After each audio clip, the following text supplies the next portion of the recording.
In June 26, 1943, over the skies of northern France, an American pilot fought a battle that defied logic, luck, and death itself.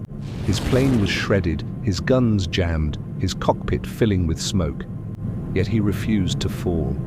What followed was not just survival, but a moment of respect between two enemies that the war could never erase. The roar of the P-47 Thunderbolt filled the sky like an angry god. Robert S. Johnson gripped the control stick so tight his knuckles went white. The canopy rattled with holes, and the smell of burning oil filled the air. He could barely hear his own thoughts over the screaming engine. He had been hit badly. It started as a routine escort mission, his squadron of Thunderbolts guarding a wave of B-17s heading back from a raid over France. But somewhere over the channel, the formation scattered. Then the German fighters came, sleek and silver, slicing through the clouds like sharks. One of them, a WWII, its black cross glinting in the sunlight, got behind him, and before Johnson could react, his Thunderbolt took a storm of cannon fire. Rounds tore through the fuselage, smashing gauges, shattering glass. His plane shuddered like it was about to split in two. The cockpit filled with smoke and the sharp tang of cordite. Something hot and sharp grazed his thigh. Shrapnel. He could feel blood soaking into his flight suit. Johnson's voice cracked over the radio. "Mayday! I'm hit! I'm hit!" No answer. The radio was dead. He was alone. The Thunderbolt bucked and rolled, diving toward the clouds. Johnson fought the controls, teeth gritted, jaw locked. The stick felt heavy, sluggish. He was half blind from smoke, half deaf from the roar. "Come on, baby, hold together," he whispered. The instrument panel was dead. The oil pressure was dropping. Flames licked around the edges of the cowling. Every vibration felt like a heartbeat about to stop. He thought of home, Lawton, Oklahoma, the dusty airfields, the sound of cicadas at dusk.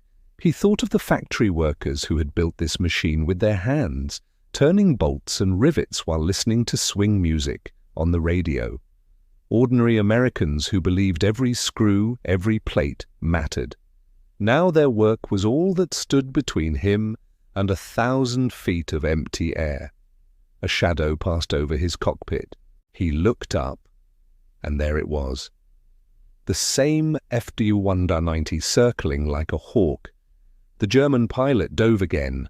The world exploded in noise. Bullets ripped through the wings, tearing the skin of the plane like paper.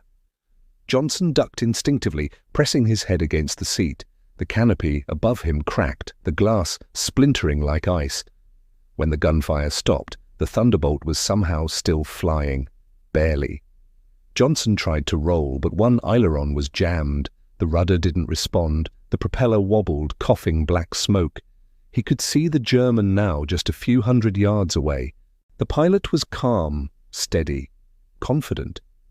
He pulled up beside Johnson close enough that Robert could see his goggles, the leather of his helmet, even the small iron cross painted under the cockpit.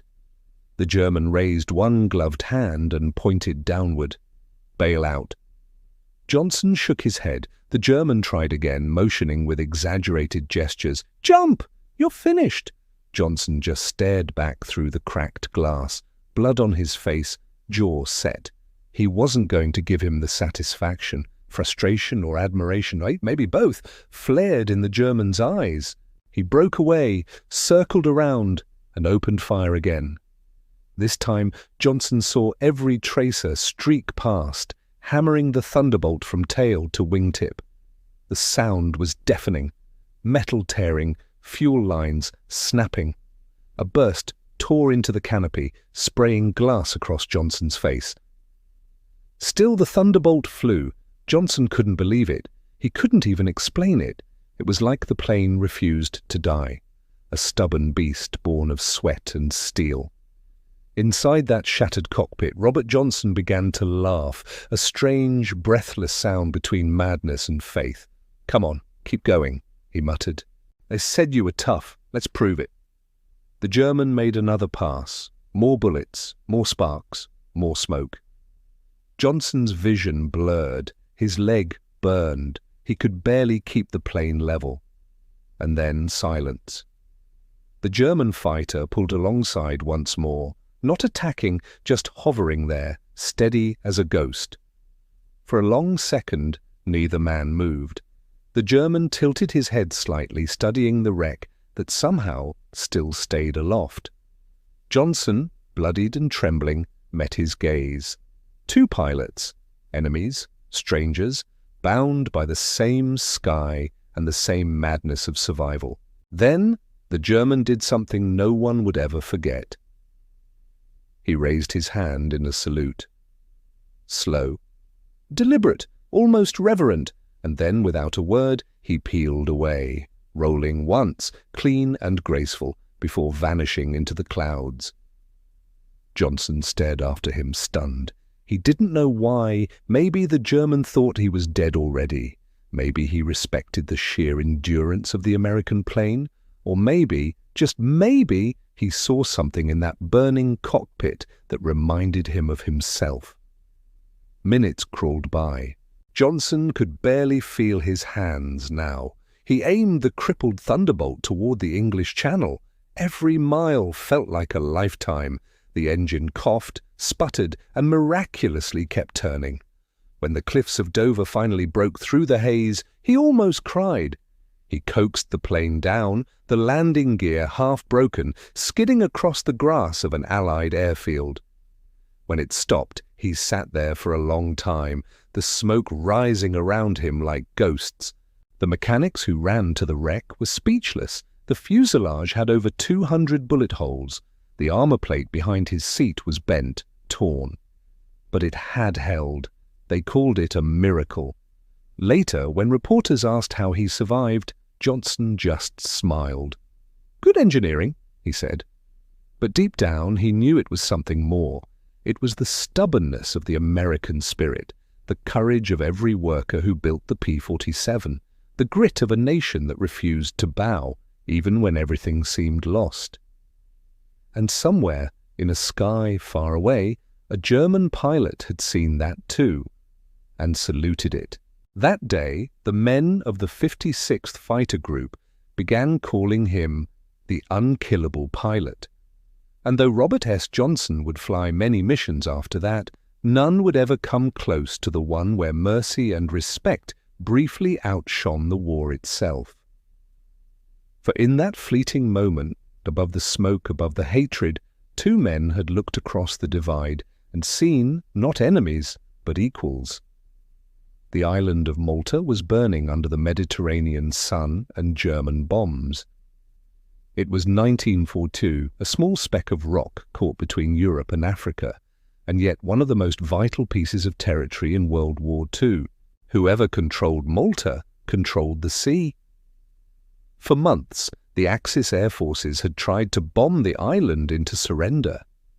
Day and night, the people of Malta lived underground, listening to the sirens and the endless thunder of explosions. And high above them, in the blue heat of the sky, one man was fighting a one-man war. His name was George "Buzz" Burling, a young Canadian pilot who didn't look like a soldier. He was thin, pale, almost awkward.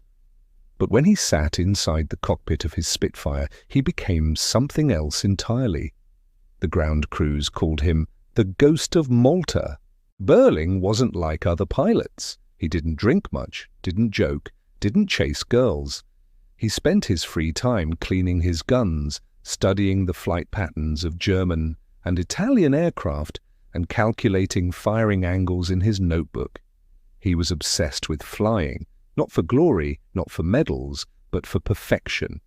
When he flew, he saw everything in mathematics: speed, angle, distance, deflection, all translated into numbers in his head.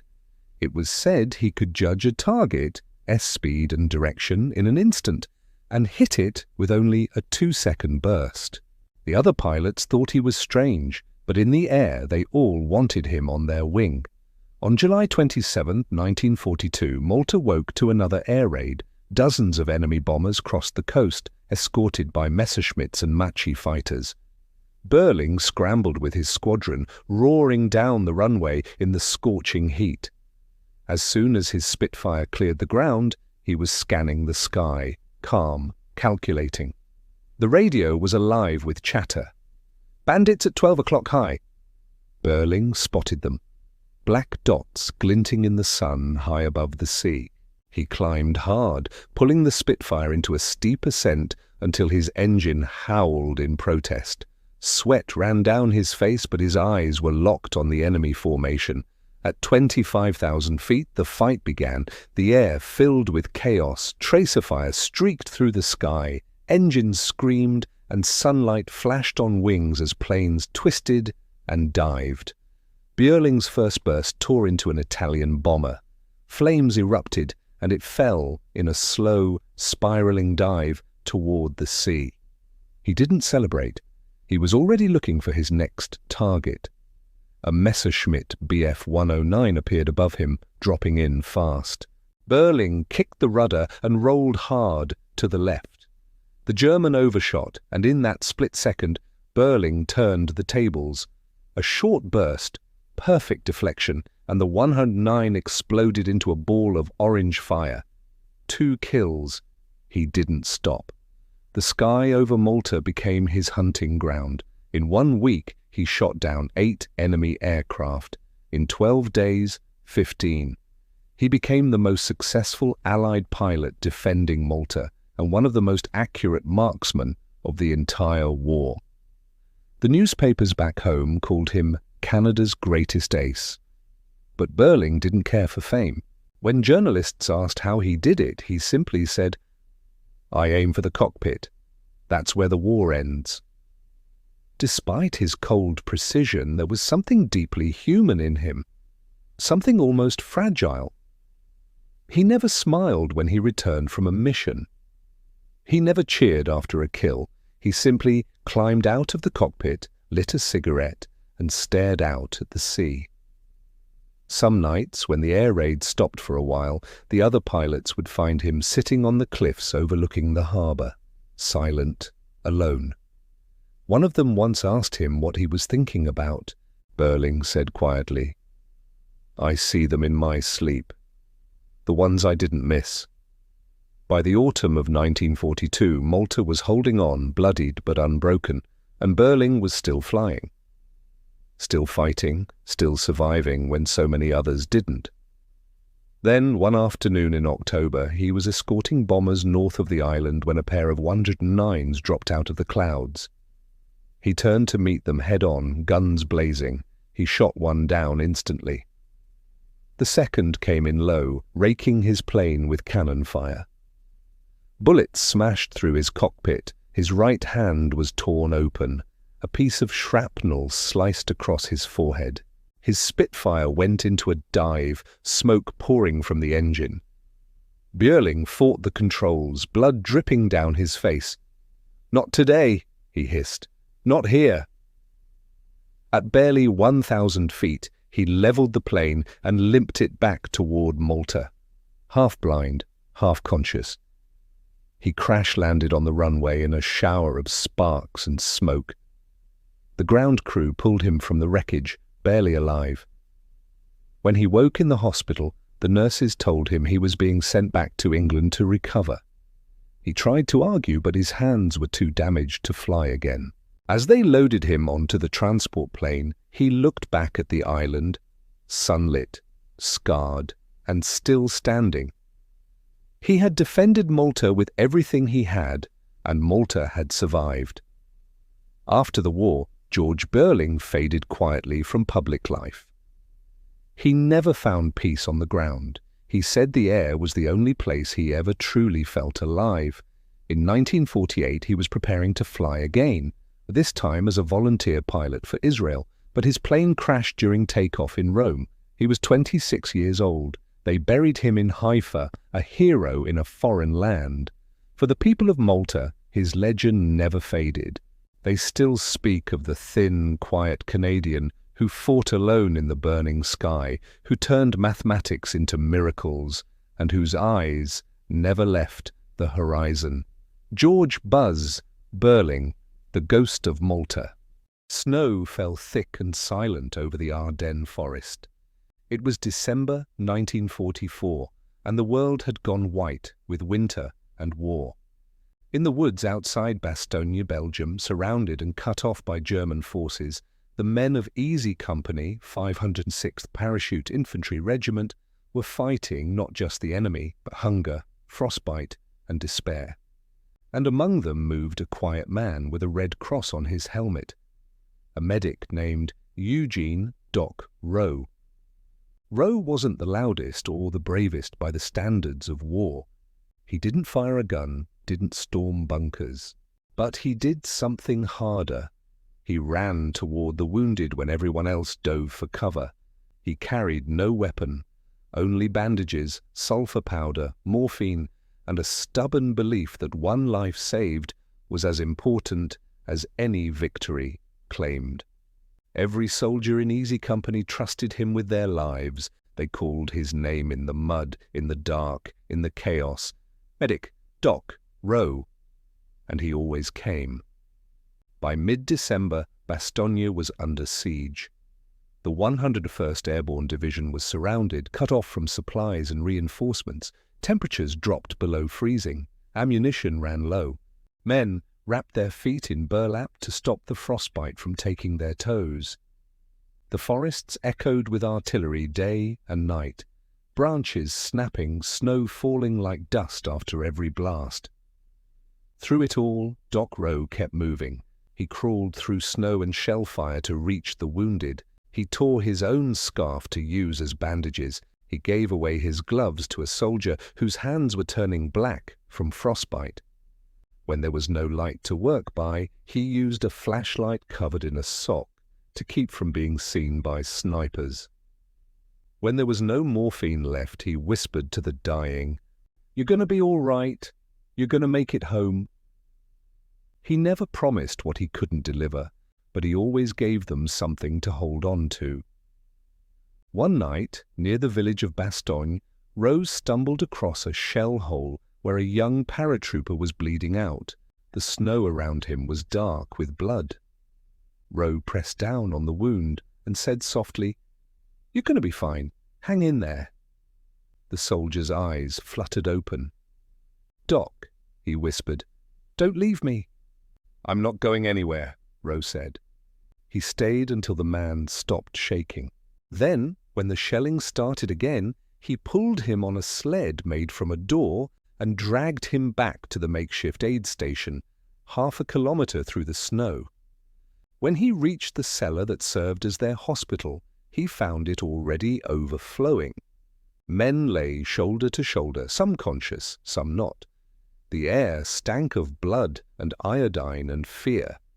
And in the corner, by candlelight, a Belgian nurse named Renée worked silently beside him. Renée was one of the civilians who refused to flee when the Germans closed in. She spoke little English, but none was needed. Together, she and Rowe worked side by side, cleaning wounds, dressing burns, whispering to the men when the pain became too much. Sometimes she smiled at him, and for a few seconds the war disappeared. Then the bombs would start again, and they would go back to work. On Christmas Eve, Rowe was out in the woods, looking for the wounded. The snow had stopped, and the moonlight turned the forest silver. He moved slowly, listening for the faintest cries. Somewhere ahead he heard a voice, weak, desperate. He crawled toward it, low and silent. When he reached the clearing, he froze. The wounded man wasn't American. He wore a German uniform. The German's hand trembled as he reached for something in his coat. Rowe tensed. Then he saw it wasn't a weapon. It was a photograph, a woman and a child. Rowe took off his gloves and checked the man's pulse. Weak. He hesitated only a moment, then tore open a bandage and pressed it to the wound. The German looked at him, eyes wide with confusion. Rowe just said quietly, "It's all right. You'll be okay." In that frozen forest, surrounded by death, one soldier chose mercy over hate. When he returned to the aid station later, Renee was gone. The building had taken a direct hit from artillery. He found her in the rubble, still wearing her Red Cross armband. For the first time in the war, Eugene Rowe couldn't save someone.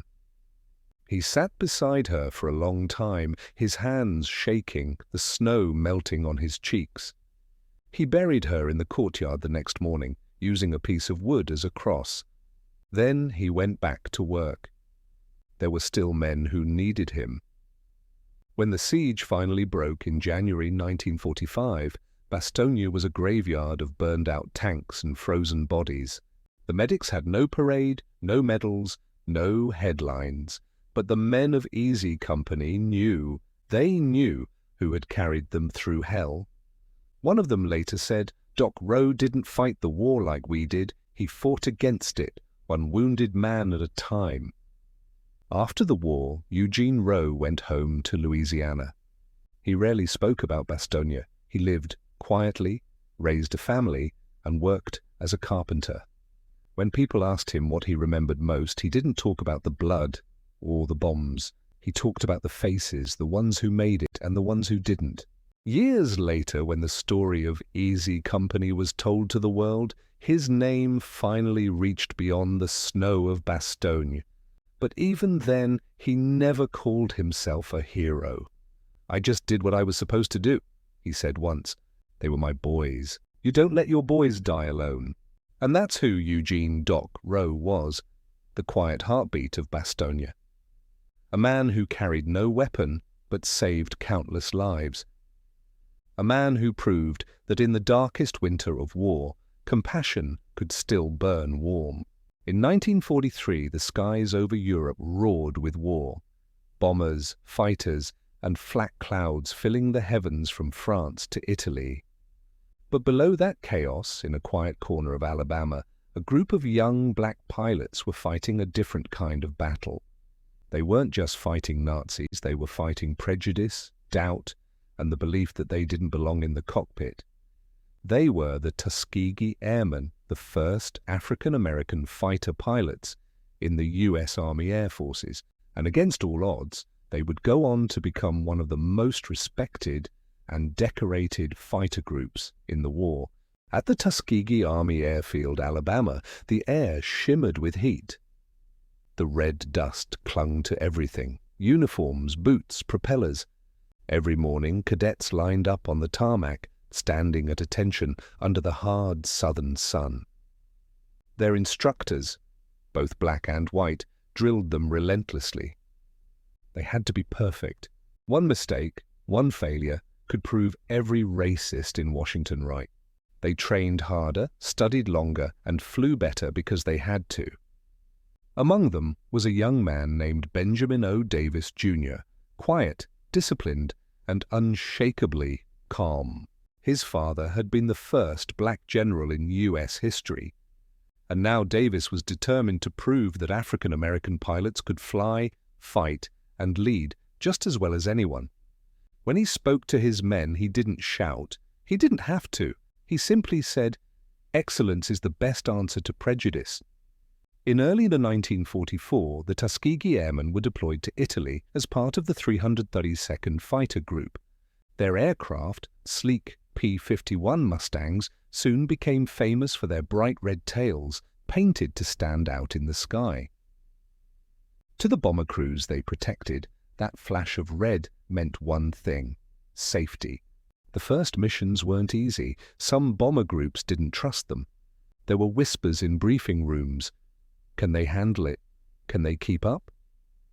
But soon the whispers stopped, because when the red tails took to the sky, they never left their bombers unguarded. Their orders were clear: stay with the bombers no matter what.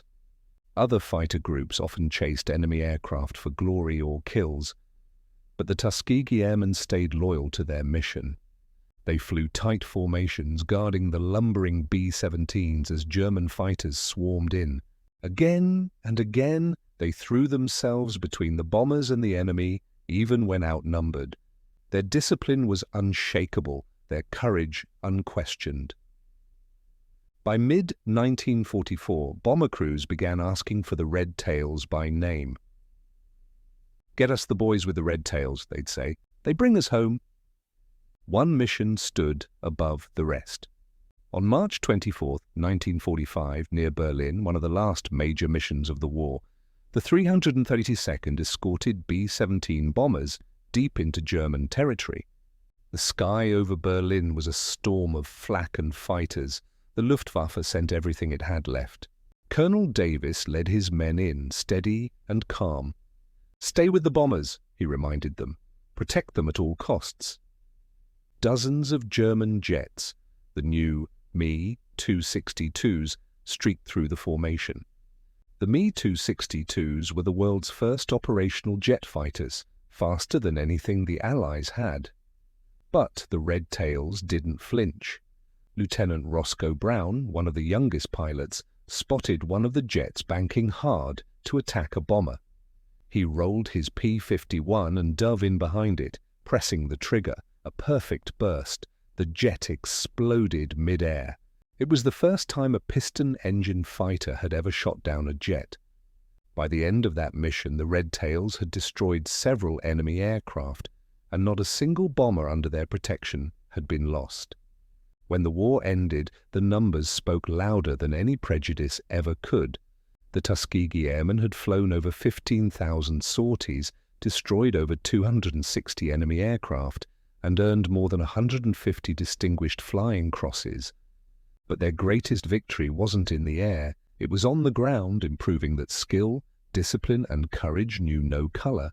When they returned home, the celebration was quiet. There were no parades waiting for them.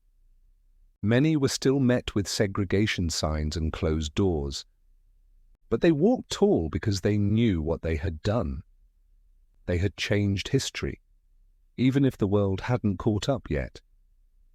In 1948, President Truman issued Executive Order 9981, ending segregation in the U.S. military, a direct result of the Tuskegee Airmen's record and reputation. The Red Tails had done more than fight a war. They had opened the sky for everyone who came after. Decades later, surviving members gathered at reunions, their hair grey, their uniforms long stored away. But when they talked about those missions, their eyes still lit up. One of them said, "They told us we couldn't fly, so we flew higher." Another added softly, "We didn't just protect the bombers, we protected a dream." And that's how the Red Tails earned their place in history, not just as pilots, but as pioneers. Men who refused to let hatred ground them. Men who painted their planes red so the world could never forget who they were. The Tuskegee Airmen. The color of their skin was questioned, but the color of their courage was unmistakable. In 1944, deep in the jungles of the Philippines, a young Japanese intelligence officer named Hiru Onoda was sent on a mission he would never forget, because it would last nearly half his life. He was 22 years old, disciplined and loyal to the core. His orders were clear: hold your position, conduct guerrilla warfare, never surrender, never take your own life. It was the dying phase of the Second World War, and Japan was losing ground across the Pacific. Onoda and 3 other soldiers were left behind on Lubang Island, a small, humid place of dense jungle and buzzing insects. Their task was to slow down Allied forces and gather intelligence until the Japanese army returned. But no one came back. The war ended in August 1945. Atomic bombs fell, Japan surrendered, and peace returned to the world. But in the jungle of Lubang, the news never truly arrived. Leaflets dropped from the sky, declaring the war was over. Radios echoed with messages of peace, but Onoda believed they were enemy tricks. He and his men trusted only one thing: their orders. So, for them, the war went on. For years they hid in the jungle, living off coconuts, bananas, and whatever they could steal from nearby farms. They moved silently, always watching, always armed. Villagers feared them, calling them ghost soldiers. One by one, Onoda's companions were lost. First, Private Yuichi Akatsu left to surrender. Onoda called him a traitor. Then Corporal Shimada was killed in a shootout with local police. Finally, Private Kazuka, his last comrade, was shot dead in 1972, almost 3 decades after the war had ended. By then, Onoda was completely alone. He built shelters out of palm leaves. He patched his uniform until it was more whole than fabric. His rifle was oiled daily, still ready for battle. Every night he listened for the sound of aircraft, still believing reinforcements might arrive. Every sunrise he patrolled the jungle, convinced the emperor depended on him. For 29 years he refused to surrender. Then in 1974, a young Japanese traveler named Norio Suzuki set out on a wild adventure. He told his friends, "I'm going to find Lieutenant Onoda, a panda, and the abominable snowman," in that order. To everyone's disbelief, he actually found Onoda. Suzuki stumbled upon the old soldiers' camp in the thick of the jungle. Onoda aimed his rifle at him, suspicious, silent. Suzuki raised his hands and said softly in Japanese, "Onoda-san, the war ended long ago. Japan has changed. Everyone is waiting for you to come home." But Onoda shook his head. "If my commanding officer tells me to stop, then I will stop, not before." Suzuki returned to Japan with proof that Onoda was still alive. The story shocked the world. Soon after, Onoda's former commander, Major Yoshimi Taniguchi, now an elderly bookseller, flew to Lubang Island. Wearing his old uniform, he walked into the jungle and called out, "Lieutenant Onoda, this is your commanding officer. The war is over. You are relieved of duty." For the first time in 30 years, Onoda stood at attention and saluted. He unstrapped his rifle, sword, and hand grenades, all still in perfect condition, and surrendered them. When he returned to Japan, cameras flashed and crowds cheered. But Onoda was silent, stiff, and lost. The Tokyo he remembered no longer existed. The old world and the empire, the war, the cause, had vanished. He had been loyal beyond reason, and now that loyalty had no place to go. In interviews, reporters asked, "Why didn't you believe the war had ended?" He answered simply, "Because no one told me to stop fighting." To him, the jungle wasn't a prison, it was duty. The world had changed, but he had stayed frozen in 1944, obeying the last words he'd been given. Later in life, Onoda moved to Brazil to live on a cattle farm, far from the noise of cities. But even there, he wore his uniform on special occasions. He raised the Japanese flag every morning. When asked if he regretted his long war, he said quietly, "I only did what I was trained to do. Every soldier must believe in something." In 2014, Hiru Onoda passed away in Tokyo at the age of 91. The world remembered him not just as the man who refused to surrender, but as a symbol of discipline, devotion, and the cost of blind loyalty. His story still echoes through history. Because Onoda's war was not fought on battlefields. It was fought inside the human spirit, where duty, belief, and truth collide. He once said, "Men should never give up, but they must also know when a battle is over." And so ended the longest personal war of the 20th century, a war that lasted 30 years, fought by one man who never heard the words, "It is time to come home."